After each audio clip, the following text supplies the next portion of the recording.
Praise the Lord. Greetings to you all in the name of our Lord and Savior Jesus Christ. Today's Bible verse, the book of Isaiah, chapter 64, verse 8.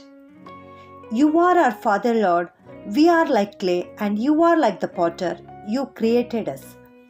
ಏಷಾಯನ ಪ್ರವಾದನೆಯ ಗ್ರಂಥ 64ನೇ ಅಧ್ಯಾಯ 8ನೇ ವಚನ. ಯೆಹೋವನೇ, ನೀನು ನಮ್ಮ ತಂದೆಯಾಗಿದ್ದಿ. ನಾವು ಜೇಡಿ ಮಣ್ಣು, ನೀನು ಕುಂಬಾರ, ನಾವೆಲ್ಲರೂ ನಿನ್ನ ಕೈ ಕೆಲಸವೇ. ಇದು ಇಸ್ರಾಯೇಲರು ಮಾಡ್ತಕ್ಕಂಥ ಒಂದು ಪ್ರಾರ್ಥನೆಯಾಗಿದೆ ಪ್ರಿಯರೇ. ಇದು ಒಂದು ಅತ್ಯಾಸಕ್ತಿಯುಳ್ಳ ಪ್ರಾರ್ಥನೆಯಾಗಿದೆ.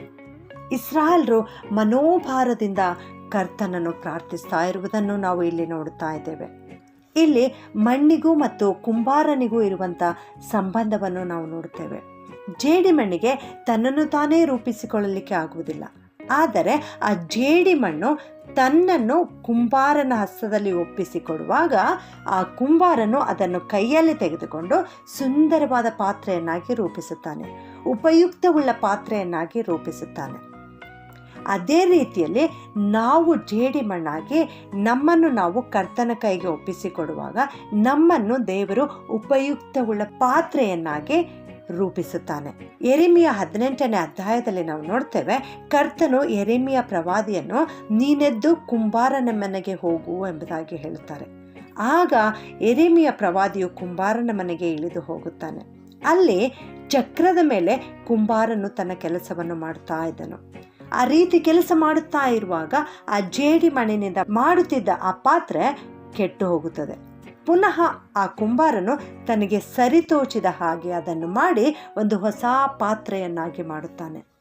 ಅದೇ ರೀತಿಯಲ್ಲಿ ನನ್ನ ಪ್ರಿಯ ದೇವಜನರೇ, ಕುಂಬಾರನು ಎನ್ನುವುದಾದರೆ ಇಲ್ಲಿ ಯೇಸು ಕ್ರಿಸ್ತನಾಗಿದ್ದಾನೆ. ಆ ಕುಂಬಾರನ ಕೈಯಲ್ಲಿರುವ ಚಕ್ರ ಅದು ಕಾಲಚಕ್ರವಾಗಿದೆ, ಅದು ತಿರುಗುತ್ತಾ ಇದೆ. ಆ ಚಕ್ರದ ಮೇಲಿರುವ ಜೇಡಿ ಮಣ್ಣು ಅಂದರೆ ನಾನು ನೀವಾಗಿದ್ದೇವೆ. ಕುಂಬಾರನು ಆ ಜೇಡಿ ಮಣ್ಣಿನಲ್ಲಿ ನೀರನ್ನು ಹಾಕಿ ಒಂದು ಒಳ್ಳೆ ಪಾತ್ರೆಯನ್ನಾಗಿ ಮಾಡುವ ರೀತಿಯಲ್ಲಿ ನಮ್ಮ ಕರ್ತನಾದ ಯೇಸು ಸ್ವಾಮಿ ತನ್ನ ಪರಿಶುದ್ಧ ರಕ್ತವನ್ನು ಸುರಿಸಿ ಆ ಕಲ್ವಾರಿ ಗುಡ್ಡದ ಮೇಲೆ ನನ್ನನ್ನು ನಿನ್ನನ್ನು ರೂಪಿಸುತ್ತಾನೆ. ಆದಿಯಲ್ಲಿ ಏದೇನ್ ತೋಟದಲ್ಲಿ ಮನುಷ್ಯನು ಪಾಪ ಮಾಡಿದನು. ಆ ಜೇಡಿ ಮಣ್ಣಿನ ಪಾತ್ರೆಯಾಗಿರ್ತಕ್ಕಂಥ ಅವನ ಜೀವಿತ ಆ ರೀತಿ ಒಡೆದು ಹೋಯಿತು. ಅವನು ದೇವರ ಮಹಿಮೆಯನ್ನು ಕಳೆದುಕೊಂಡನು. ಶಾಪವನ್ನು, ರೋಗವನ್ನು ಹೊತ್ತುಕೊಂಡು ಒಡೆದ ಪಾತ್ರೆಯಂತೆ ಹೊರಗೆ ಬಂದನು. ಆದರೆ ನಮ್ಮ ಪ್ರೀತಿಯುಳ್ಳ ದೇವರು ಆ ಮನುಷ್ಯನನ್ನು ತಳ್ಳದೆ ಕಲ್ವಾರಿ ಪ್ರೀತಿಯಿಂದ ಮನುಷ್ಯನನ್ನು ತಿರುಗಿ ರೂಪಿಸುವುದಕ್ಕಾಗಿ ಈ ಲೋಕಕ್ಕೆ ಇಳಿದು ಬಂದಿದ್ದಾನೆ. ನನ್ನ ಪ್ರಿಯ ದೇವಜನರೇ, ಇಂದೇ ನೀವು ನಿಮ್ಮ ಜೀವಿತವನ್ನು ಕರ್ತನ ಹಸ್ತದಲ್ಲಿ ಒಪ್ಪಿಸಿಕೊಡಿರಿ. ನಾವು ಜೇಡಿ ಮಣ್ಣಾಗಿದ್ದೇವೆ. ನಮ್ಮ ಪರಮ ಕುಂಬಾರನಾಗಿರುವ ದೇವರ ಕೈಯಲ್ಲಿ ನಮ್ಮನ್ನು ನಾವು ಒಪ್ಪಿಸಿಕೊಡುವಾಗ ನಮ್ಮ ಸೃಷ್ಟಿಕರ್ತನಾದ ದೇವರು ನಮ್ಮನ್ನು ತನ್ನ ಉಪಯುಕ್ತವಾದ ಪಾತ್ರೆಯನ್ನಾಗಿ ನಮ್ಮನ್ನು ರೂಪಿಸುತ್ತಾನೆ.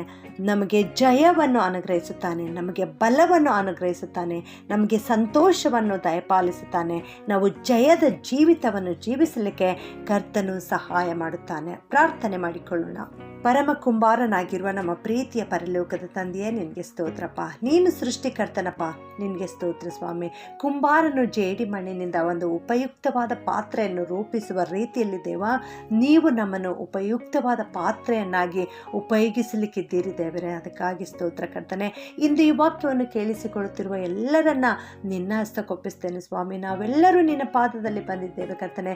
ನಿನ್ನ ಕೈಯಲ್ಲಿ ನಾವು ಬರ್ತೇವೆ ಸ್ವಾಮಿ. ಪರಮ ಕುಂಬಾರನು ನೀನಾಗಿದ್ದುಕೊಂಡು ನಮ್ಮನ್ನು ಉಪಯುಕ್ತವಾದ ಪಾತ್ರೆಯನ್ನಾಗಿ ಮಾಡಬೇಕಾಗಿ ಈ ಪ್ರಾರ್ಥನೆಯನ್ನು ಯೇಸುವಿನ ಒಂದೇ ನಾಮದಲ್ಲಿ ಬೇಡುತ್ತೇನೆ ತಂದೆಯೇ, ಆಮೆನ್.